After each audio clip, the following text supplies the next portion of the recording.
నమస్కారం. నా పేరు సాత్విక్. మీరు వింటున్నారు tea time stories and here is the review of Mad Square. Directed by Kalyan Shankar, casted by Nitin, Ram Nitin, Sangeeth Shobhan and other crew members. First thing first, movie ఎలా ఉందంటే story, logic అట్లా ఏం లేవు. మూవీ ఎలా ఉందంటే బాగుంది. టైం పాస్‌కి చూడొచ్చు.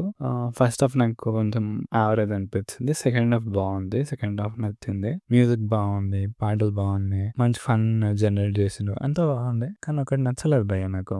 ఏంది అంటే లాస్ట్‌ల the boys are getting back అని రాసి మ్యాడ్ 3 అని రాసిండనమాట. అంటే నాకు వంశన్ అన్నయ్య ఒక క్వెషన్ అడగాలని ఉంది. ఎందుకన్నా తియ్యగున్న చూయింగ్ గమ్‌ని నమిలి, నమిలి దాన్ని సేదు చేసేదాకా వదిలారా? అసలు టిల్లు స్క్వేర్ తీశారు. అక్కడితోని ఆపేయొచ్చు. దానికి మళ్ళా టిల్లు క్యూబ్ అంట. ఇప్పుడు మ్యాడ్ స్క్వేర్ తీసిండ్రు. దాంతోని ఆపేయొచ్చు కదా! మళ్ళా మ్యాడ్ 3 ఎందుకు? ఏదైనా దానికంటూ ఒక స్టోరీ ఉండి, దానికంటూ ఒక పర్పస్ ఉంటే తీయొచ్చు కానీ, ఏదో ఫస్ట్ పార్ట్ హిట్ అయిందని సెకండ్ పార్ట్ తీయడం, సెకండ్ పార్ట్ హిట్ అయింది థర్డ్ పార్ట్ తీయడం. ఇదేం మార్వెల్ యూనివర్స్ కాదు కదా! What is this? నాకైతే నిజంగా చిరాకు అనిపించింది నాకు. మళ్ళీ థర్డ్ పార్ట్ ఏంది అని. అంటే ఇంకా మీకు మంచిగా అనిపించచ్చేమో కానీ నాకు కొంచెం చక్కగా అనిపించలేదు. I felt it's time waste for money and efforts అని. కావాలంటే ఇదే కాస్ట్ అండ్ క్రూతోని వేరే స్టోరీ తీయొచ్చు నన్ను అడిగితే.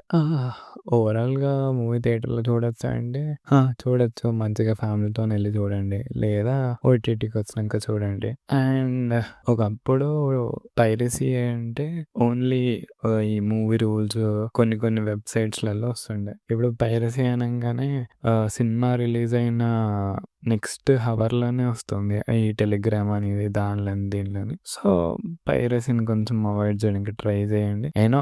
ప్రతిసారి మన దగ్గర థియేటర్‌కెళ్ళేంత డబ్బులుండవు. ఓటీటీకి వచ్చినంకన్నా చూడండి. ఓటీటీస్ లేకపోతే ఎవరో ఒకరు మీ ఫ్రెండ్స్ ఉంటారు. మీ ఫ్రెండ్స్‌ని అడగండి. అండ్ ఎండలు ఎక్కువనే, సో సన్ స్క్రీన్ వాడండి. Stay hydrated. So, keep smiling, be happy. And one more thing, happy Ugadi అందరికి. And thank you. బై.